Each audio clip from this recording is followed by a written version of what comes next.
Steve Hassan here with Robin Fahlberg, who is an attorney who graciously agreed to spend a little bit of time with me today on Skype, as so many other of former members that I've gotten to know and respect over the years, to share some of her experiences. Hi, Robin. Good morning. Good morning. About your experience in a political organization, and I wonder if I can just pass you the baton and ask you to share your story a bit. Sure. Well, as you said, I'm an attorney. I specialize in patent and law right now. And when I was 18, I wanted to do something good for the world. And I decided I wanted to volunteer full time for a year with some organization before going to college. And I ended up on Long Island with Eastern Farm Workers Association, which, unbeknownst to me, was a front group for a cult called the Provisional Communist Party.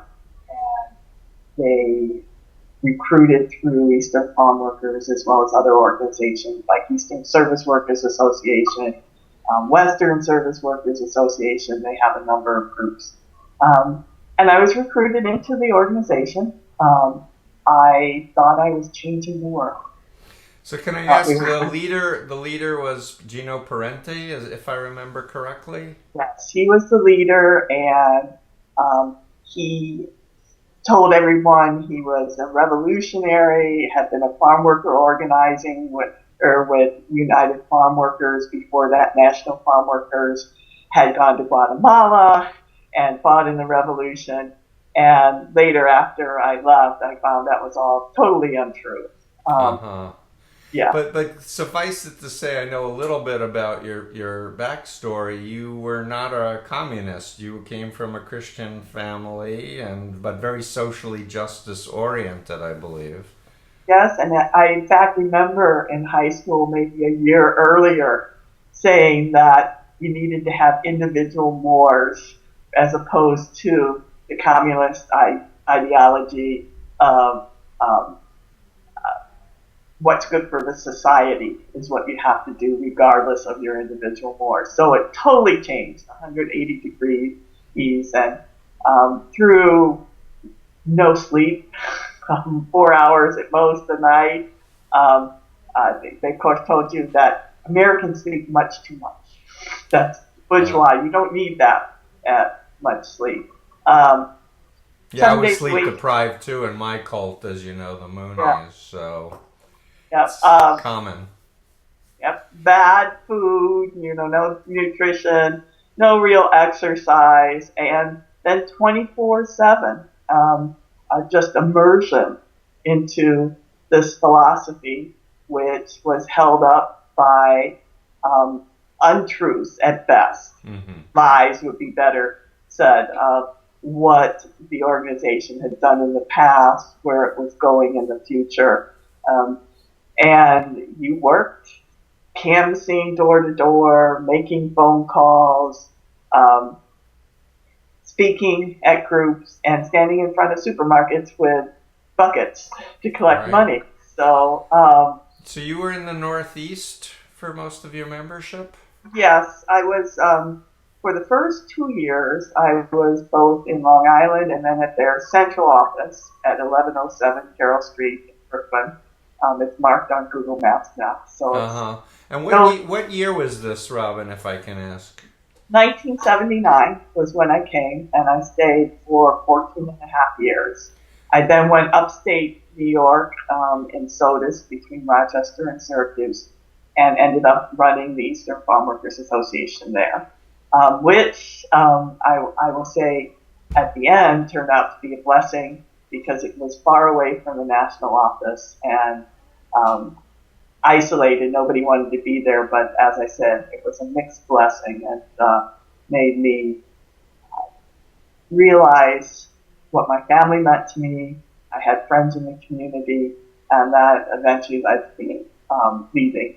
And Uh-huh. my parents were gracious enough to let me move in, and I pursued an engineering degree and then worked as an engineer and then went to law school. Um, Good for you.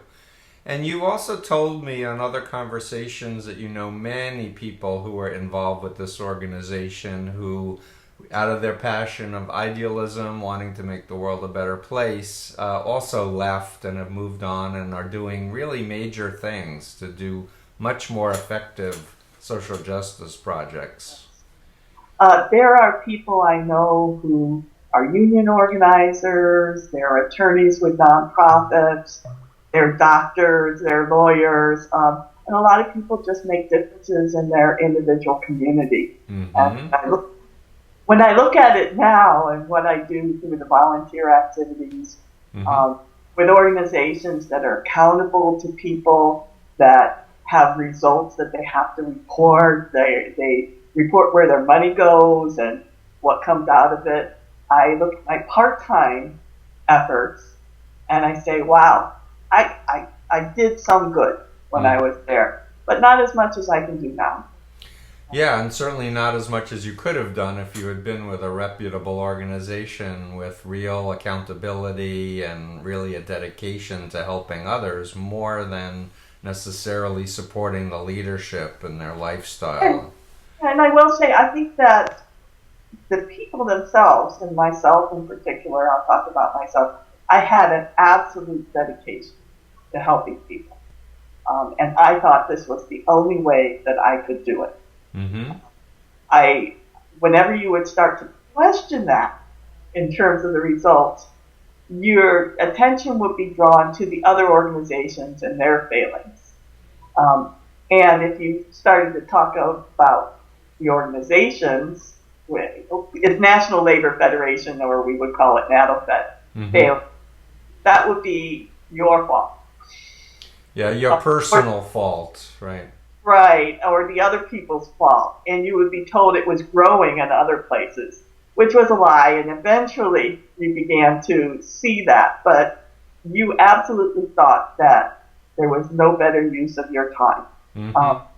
Subjectively. Objectively was another truth, but you never got there. And money was siphoned off to the leadership. You were supposed to give 10%, some of the money that came in. Some did, some didn't, but if you got a big grant from a church group or another group, that was supposed to go to the national leadership. So there was siphoning, and as well, the national leadership would be calling people in the New York City area, raising money for what you were doing out in the front organizations, and that was considered their money. Uh-huh. And you had told me that there was at least one major occasion where you came up with a good idea, or you were aware of a really good idea that could have really made a difference in a lot more people's lives, and the leadership said, no, we don't want to do it that way. Oh, that was a regular occurrence. Oh, I see. Uh, but Well, that's important. Why don't you talk a little bit more about that? Because in a healthy organization, you know, when people who are dedicating their lives come up with good ideas to be more effective, a healthy organization, the leadership will want to hear those ideas and implement those ideas. But you said, you know, that basically that it was a closed authoritarian group where they really weren't interested in other ideas. They just wanted to hear their own, the leadership. yes, we were told that they had the methodology in a book called The Essential Organizer that had worked in Suffolk County, Long Island, and had built this great big drive, and it increased over the years. When I first started, because we signed up 1,000 members. Mm-hmm. Then it was 2,000, 5,000, 10,000. At the end, I heard 50,000. So they would say, no, you know, this works. We've proven it works, which wasn't true. And so you think you know better than us, you know?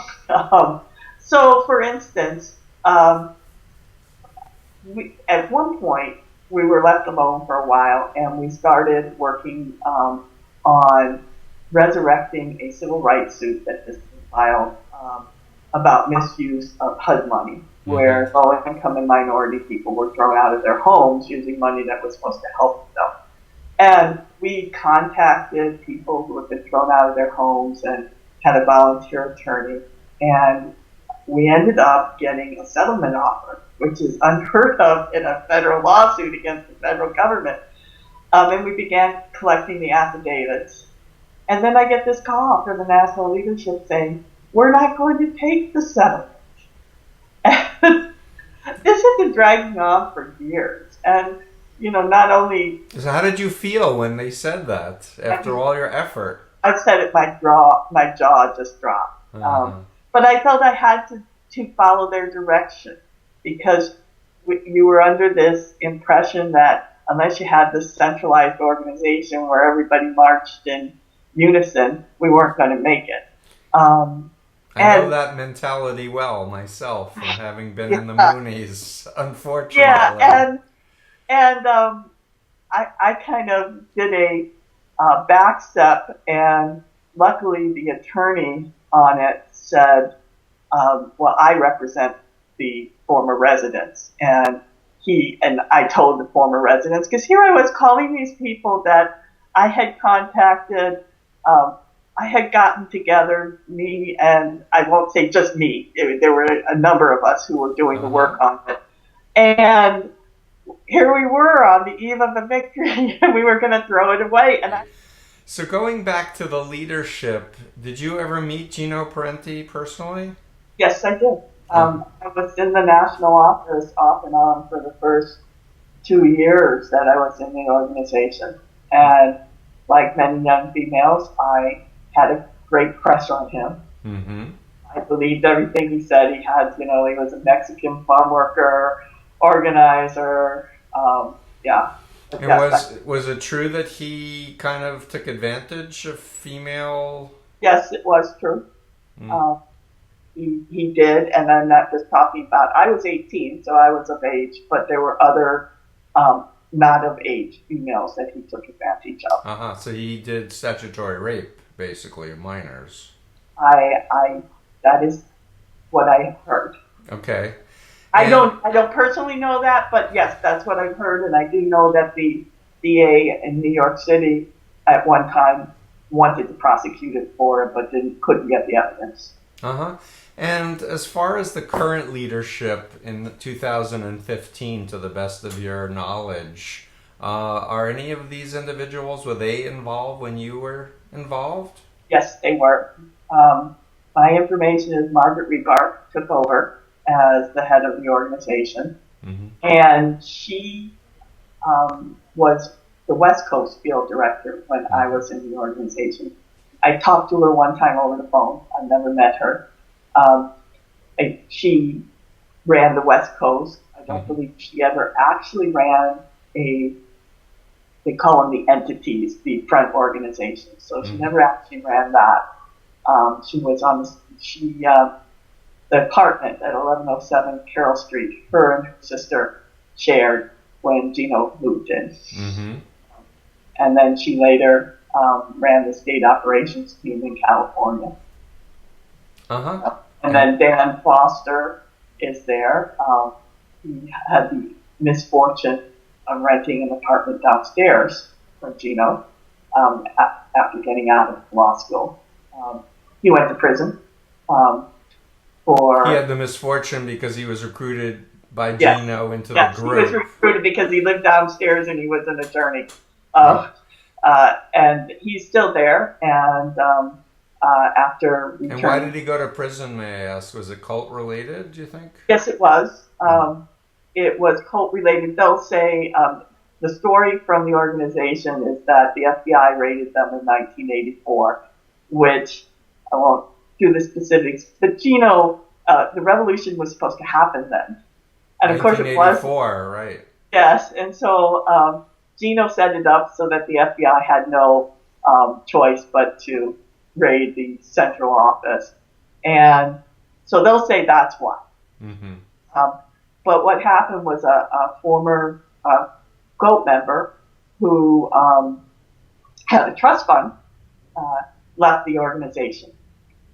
And Dan Foster forged checks from her trust fund to pay their quote-unquote legal fees.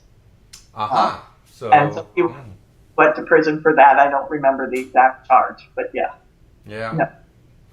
And you had told me once you walked out of the group and started doing independent investigation, the whole story of what you believed you were doing for all of those years kind of started to fall apart. Yeah, it did. I was able to trace the history of Gino Perente. I was trying to figure out what information was true and what wasn't. So I found lots of websites which were fascinating on the farm worker movement. Mm-hmm. I read these personal accounts of people who were involved, and nowhere was the name Gino Perente or anybody close to that there. On the other hand, there were some people who had done some research and found that he was actually Jerry Doeden from Minnesota, and he had come east trying to get out of charge of avoiding child support. So in other words, his name really wasn't Gino Perente. He made it No. up. He made it up, as well as his whole history with the United Farm Workers and Texas farm workers, and being in Guatemala as a revolutionary. Some of the things that they said about some of the other older members also were made up. They started to take on personas of people who actually did something out on the island, farm workers, but they didn't themselves. And then I got in touch with some people who were around at the very beginnings and talked to them and found out that many of those stories were just absolutely false. And I guess I should have realized it because they grew. In the 14 years I was there, they would change. Yeah, there was more. I just came from a conference in Toronto on Scientology, where many former members, some were there for 30 years, talked. It was about Hubbard and what the whole organization is about, and it was amazing what a pathological liar Hubbard was about himself. He said he was a nuclear physicist. He took one course as an undergrad and got a D, but in his book jacket they call him a nuclear physicist. But the key is when you're in a state of really believing and having been indoctrinated with this totalistic mindset, you're not allowed to think negative thoughts. And so you just say they're making up bad, attacks on us. We can't listen to any of those things, when in fact, if it's true, there are facts that can prove it or not. And all anyone needs to do is take a step back and examine for themselves and use their own intellect and their own gut and reflect over their own experiences and see there's really a problem. Right. And the thing that cults do when these facts come out that absolutely falsify everything they said, they will attack the people saying it. Right. And never address it. And then they'll tell their membership that, at least what happened in my cult, when somebody would attack, they would tell their membership that, see, we're winning. Right, the persecution factor, right? And that's why they're attacking. You have to expect this. And then they would attack the people and say, they're agents and they're only doing this because you're winning the fight, and all you have to do is keep doing what you're doing, right. And just ignore them. Right. And plus, they said, these people have been brainwashed. They're in the country. The bourgeoisie has brainwashed everybody, Right. And so we have a process for bringing people to the realization that revolution is necessary. You mean they had a process when you were right? a member? I'm talking like what they would say. Right, but exactly. They would say this, that they have a process for letting people know that revolution is necessary and undoing the brainwashing that they've undergone in the United States of America. Right. Yeah. But the movie said the same thing about brainwashing, and Hubbard said the same thing. Predatory. It's predatory. They don't tell the truth when they're recruiting people. And if you look at some of the parallels between sexual predators online who lie and start reeling them in, it's the same thing using a different means and a different philosophy, Yep. but it's predatory. Yeah, exactly. And you, if I remember correctly, read my book, Combating Cult Mind Control, and looked over the bite model, and you say what you. I read the book, and it had so many parallels in your story with the Moonies that I said, "Oh, I felt the same way." I don't know at that time that I was sophisticated enough to. I knew the bite model that happened in the cult. I wasn't sophisticated enough in knowing what cults do to realize what that meant. Right. Well, the bite model is basically behavior control things like sleep deprivation and manipulation of food and time and rewards and punishment. You weren't allowed to have emotions. That you were supposed to keep those to yourself. That was the problem with the world. Unless you had emotion supporting the group, then it was okay. Right, and those were right because those were backed up by facts and analysis. Right. And they did, this phobia implantation that if you left the group, all these people, the whole world would go to hell, and there'll be no other group that has a chance of making the world just. Well, back, let's see, it must have been 2007. So this is 13 years after I left. I had reason that I had to call someone when I was documenting my whole life to get bar admission. I won't say her name because she might leave someday and not want her name on mine. But I called her and through a series of things actually got her on the phone. And she said the same thing they've been saying. You know that there's nobody else out there who can make any kind of change. We're the only solution. So they still believe that. And then they think that the government is out to get them. And it's things like when you were in the central office, they would have a watch on the window. And you'd have to write down when you were doing watch all the cars that went by, and they say, see, it went by 3 times. They're watching us. Or they would tell you that other full-time organizers, other members of the cult were actually agents. And to watch out for them. It was a way of also turning people against each other to keep people to keep them true to the leadership and to not develop real friendships with each other. People would turn each other in probably if they heard they were having doubts. Right, and what's for the other person's own good too. Yeah, because supposedly we were trying to help each other become revolutionaries. So we would turn each other in. It's amazing that when I think back to people I worked with for years, how little I actually knew about them, their families, who they were, because it wasn't important. All that was important was the cause and the systems and how we were supposed to interact with each other. So if someone is thinking about joining or donating their time or their resources to this organization, what would you like to say to them? I would like to say that there are better ways to use your resources and your time if you want to make the world a better place. If you look at the group now, started in 72, let's say, so that's 28, 38, 43 years that they've been operating. And you can see the results.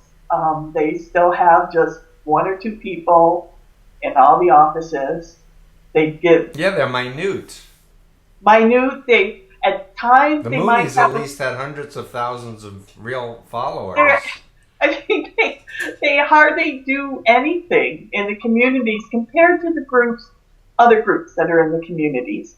So the reality is that you can do better things with your time and your resources if you want to help the poor, disenfranchised in the country. And also, you probably know yourself what you want to do.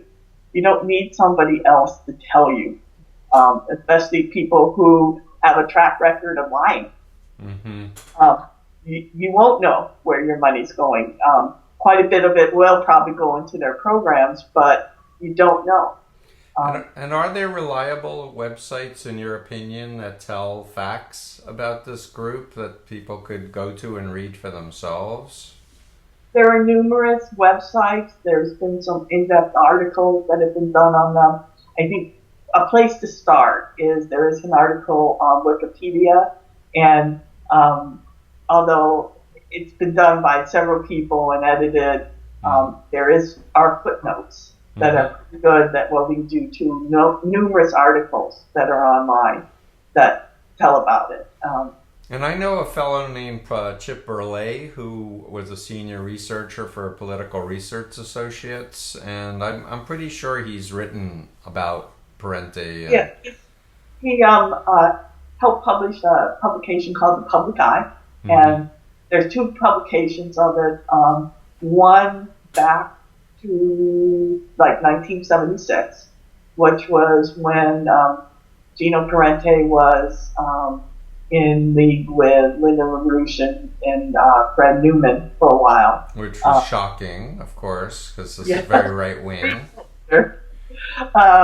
So that tells a little bit about it. And then there's another article later on that publishes some research by a former member and some quotes from other members and tells a lot of the story. There's an article in The Nation that is interesting to read. There's an article in the Christian Century about the group Commission on Voluntary Service in Action and Invest Yourself, which is one of their front groups, how that came to be and how they took over it from the national church groups.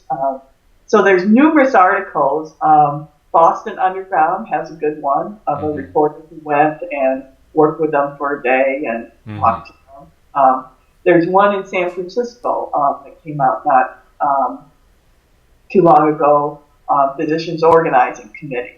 Well, suffice it to say, if anyone's watching this video, they can contact my office at freedomofmind.com, and we can put people in touch with you, Robin, if they want to, email you or potentially call you if they're wanting to, just talk to a live human being and know for themselves that you're real and that you have no agenda other than wanting to help others not lose so many years of your life. I have some good memories, especially of people in the community, and it certainly gave me a look into some of our low-income communities. But there's no reason for anybody to waste the number of years that I wasted with an organization that was lying to me the whole time. I do a lot of work in the community now, and there are lots of organizations. And you're happily married, and you have a thriving business. I'm building a business. And you do a lot of charity work. I know that you help a lot of folks, and I thank you for that. And you can do that. And, I tell people, people who are waiting for that catastrophic change, they're working and everything's going to change and everything's going to be perfect. That doesn't happen, but things do change, and they're changing every day in the communities, and there's a lot of good people who are doing a lot of good work, changing it little by little, and people can be part of that, something real. Yeah. And their own mind, and be doing it with their own mind. Yeah, and they don't have to sacrifice their families and their friends and their hobbies and their interests, and they can sleep, and they can have balance. And they have education. They can get a law degree potentially and use the law to help people. They can do a lot of things. Yes. They can do lots of things. And you can change the world for the better. And you don't have to give everything up to do that. Yeah. So thank you.